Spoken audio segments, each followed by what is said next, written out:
Well, I think that, because peripheral T-cell lymphoma is such a heterogeneous disease and can present in many different ways, and for the majority of the PTCL subtypes, they're very aggressive. And so, while it may be perceived that what you use first may not matter, I think it actually does matter. And so if you have time, getting an expert hematopathology review may change the diagnosis. And if it changes the diagnosis, it may change the initial therapy.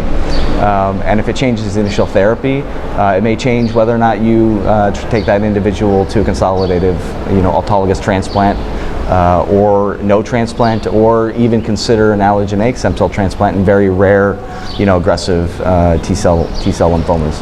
So I think first off is you got to have the right diagnosis, but it's tough in T-cell lymphoma to feel 100% confident that you have the right diagnosis, just because it is such a heterogeneous disease.